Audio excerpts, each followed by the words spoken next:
Welcome. Enjoy watching. Rode without her. Brad didn't plan on staying long in Vegas, just enough for a weekend buzz and a blackjack table or two. But then he met Scarlet. Red dress, diamond smile, and a voice like midnight promises. She said she worked the VIP tables at Mirage. Said he had that look lucky. She laughed like she knew something he didn't. Maybe she did.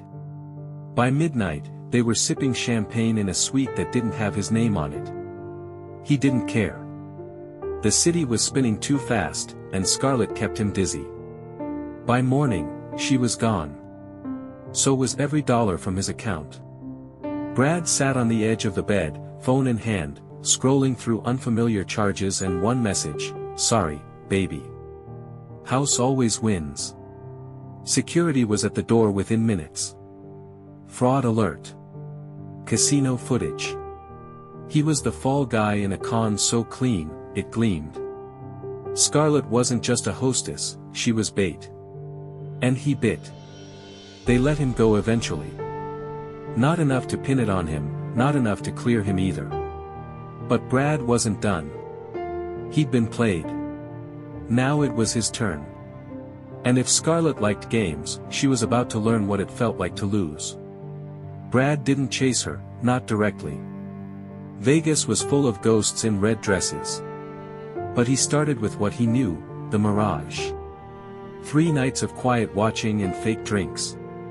$100 tip here, a flirtation there. By the 4th night, he had a name, Dante. Pit boss. Real boss. Scarlet's boyfriend, or handler, depending on who you asked. Brad followed Dante to a poker room behind the velvet rope, the kind where no phones were allowed and chips never left the table. That's where the real money moved. And Brad saw her. Scarlet. Laughing again. Different dress, same poison. He didn't flinch. Just smiled, turned away, and made a call to an old contact from Reno, Jules, a washed-up card sharp with a grudge against Vegas and nothing to lose. Together, they cooked up a plan. Not to report her, not to beg for mercy. To beat them at their own game. Brad wouldn't just take his money back, he'd make them believe they were winning. Right up until the moment they realized everything they touched was counterfeit. Fake chips. Switched cards. Jules dealt. Brad played dumb. Scarlet watched from the rail, not recognizing the quiet guy folding hands he should have played. She didn't see him coming. That was the point. The con took 3 nights. Night 1, Brad lost. Spectacularly. Folded premium hands. Acted drunk. Jules whispered fake odds. Dante grinned from his seat, sure he was skinning another out-of-towner. Scarlet barely glanced at Brad, he wasn't the type anymore. Night 2, Brad came back with borrowed money. More losses. Bigger bets. An embarrassing bluff. He slammed his drink down and accused the dealer of cheating. Security escorted him out. Perfect. Night 3, the setup. Jules swapped in the marked deck just after 1 a.m., mid-shuffle, during a drink spill that looked like an accident. Brad returned, quiet, sullen, apologetic. "One last hand," he said. Dante waved him in, laughing. "Come donate." But Brad wasn't there to donate. He played fast. Aggressive. Then patient. Let them win just enough to stay hungry. Chips stacked. Scarlet leaned in from behind Dante, curious now. She whispered something, but Dante waved her off. At 3:17 a.m., Brad went all in. Pocket aces. Jules burned and turned. Full house. Dante cursed. Scarlet stared. Brad didn't smile. He stood, scooped the chips, every one of them fake, and walked. By the time the table figured out what had happened, the chips had been exchanged for real cash at a cashier Jules had bribed earlier. Surveillance? Corrupted. Security. Distracted. Scarlet ran into the lobby, heels clacking, eyes wild. Brad was already gone. But he left something behind, a queen of hearts with her name burned into the center. Scarlet found the card on the floor of the lobby, folded once, tucked between a tipped-over stool and a spilled drink. Her name. Burned, not written. A heat brand mark like a signature. She stared at it, breath stuck in her throat. She knew what it meant, not just a calling card, but a message: you're not the only one who can play dirty. Upstairs, Dante was shouting at security, threatening the cashier, tearing into anyone with a badge. But the cameras were dead in the pit. The chips were already out in the wild.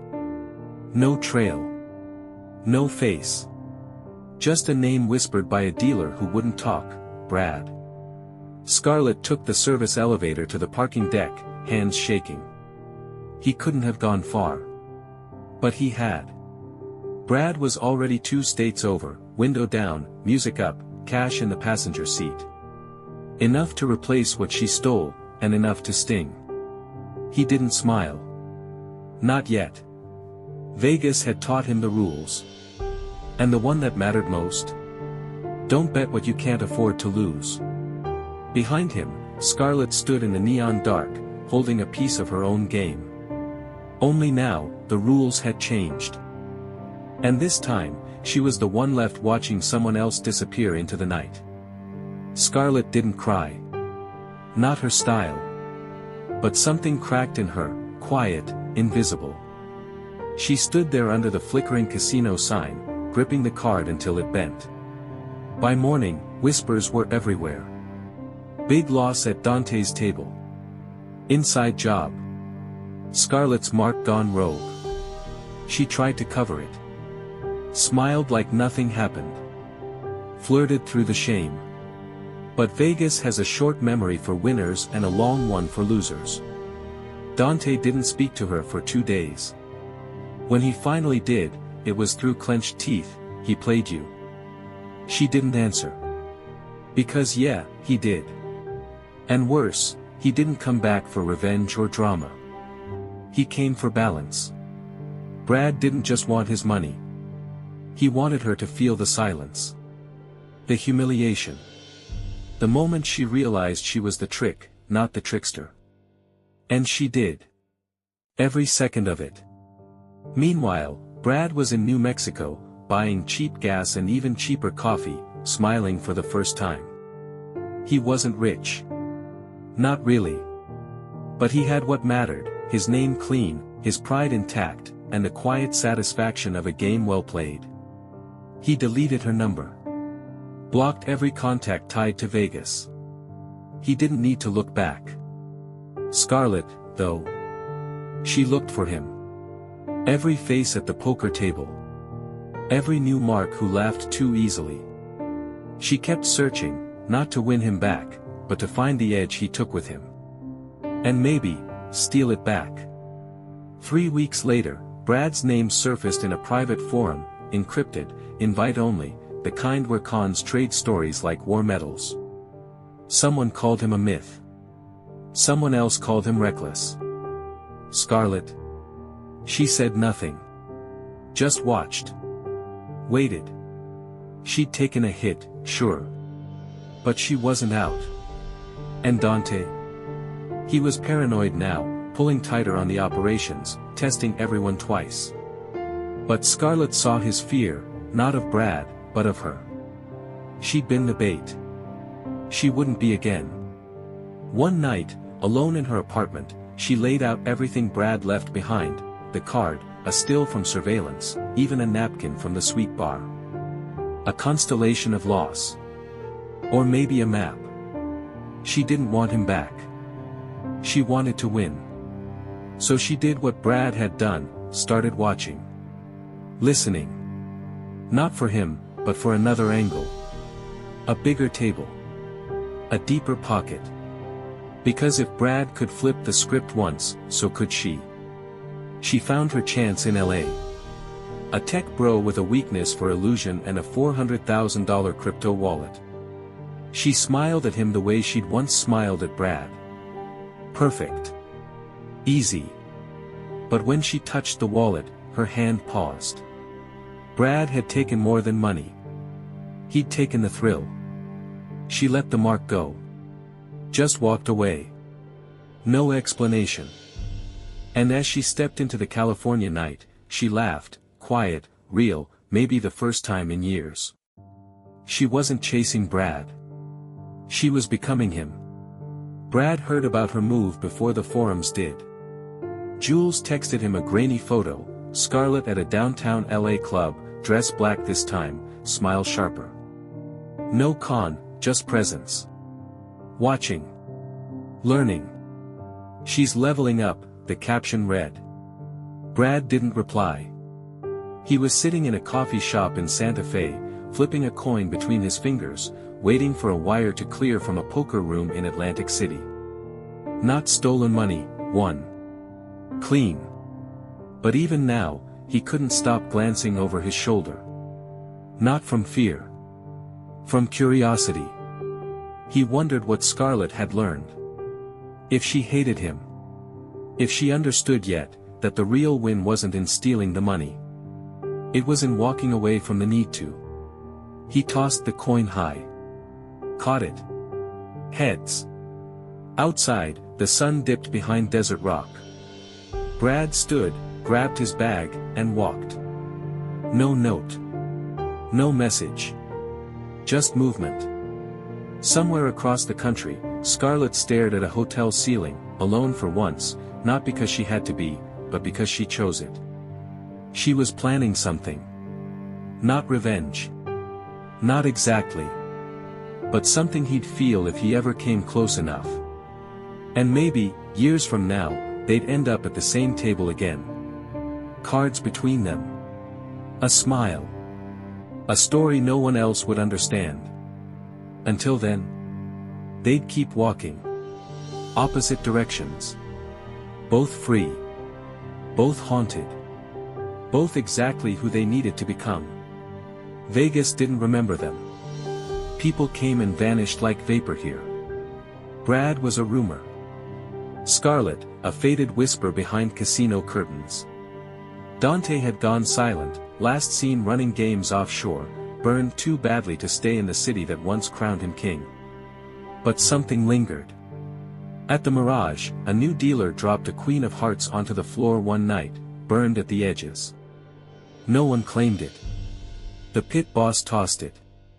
But a tourist picked it up and kept it, said it felt lucky. Across the country, Brad walked through Miami under neon skies, untouched and unrecognized. He still played, sometimes. Smaller tables. Fewer risks. He didn't chase. Just watched. Like Jules once did, before the drinks got too heavy and the stories got too long. Scarlet had changed cities twice in 6 months. Each time, she left cleaner than before. No thefts. Just plays. Games where she bent the room without breaking it. People underestimated her now, the woman who didn't bite. That's when she struck. But only when she had to. She didn't need Brad's name anymore. She'd carved her own, quieter but sharper. And in the right circles, people spoke of her with respect and fear. One night, in a rooftop bar in Lisbon, she felt it, a presence behind her. She turned. No one. But the bartender poured her a drink anyway. Guy said you'd know who it's from, he shrugged. Queen of Hearts on the napkin. Just a card. Just a nod. Game recognized.